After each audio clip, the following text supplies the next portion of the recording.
Ready? Start. Feeling aggrieved and dissatisfied with the impugned judgment and order dated 23/11/2018 passed by the Madurai bench of the Madras High Court in Criminal Appeal number 357 of 2008, by which the High Court had dismissed the said appeal preferred by the appellant herein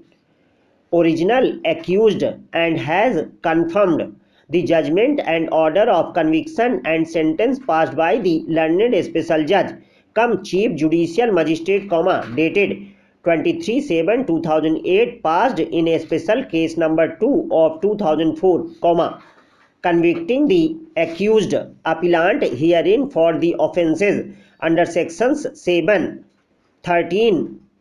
subsection 2, read with 13(1)(d) of the Prevention of Corruption Act 1988, and by which the learned special judge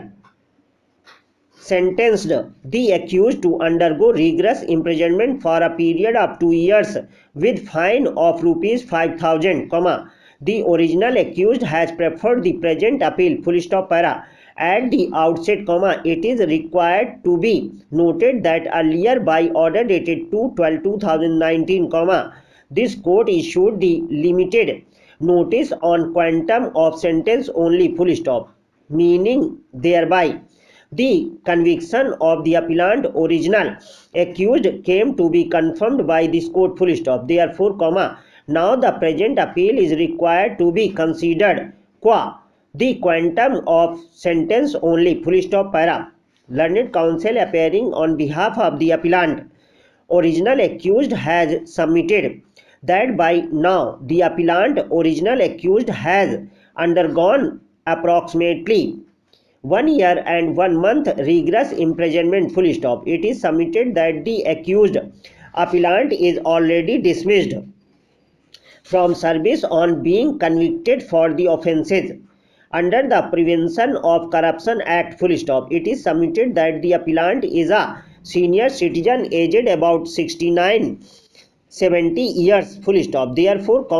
it is prayed to reduce the sentence imposed by the learned special court, confirmed by the High Court, to the sentence already undergone, Having heard learned counsel for the parties and in the facts and circumstances of the case, and considering the fact that out of 2 years sentence imposed by the learned special court, confirmed by the High Court, the appellant has already undergone approximately 1 year and 1 month, and considering the fact that the appellant is a senior citizen aged about 70 years and that he is already dismissed from service, we are of the opinion that the ends of justice would be met if the sentence of 2 years rigorous imprisonment as imposed by the learned special court, confirmed by the High Court, is reduced to that of 1 year and 1 month rigorous imprisonment, In view of the above and in the facts and circumstances of the case, the appeal is partly allowed, The judgment and order of conviction passed by the learned special court, confirmed by the High Court, is hereby confirmed, However, the sentence of 2 years rigorous imprisonment imposed by the learned special court while convicting the accused for the offences under sections 7, 13, subsection 2, read with 13(1)(d) of the Prevention of Corruption Act 1988, confirmed by the High Court, is hereby reduced to 1 year and 1 month rigorous imprisonment, The order of the fine is not upset, The appellant herein be released on completion of 1 year and 1 month rigorous imprisonment, if not required in any other case,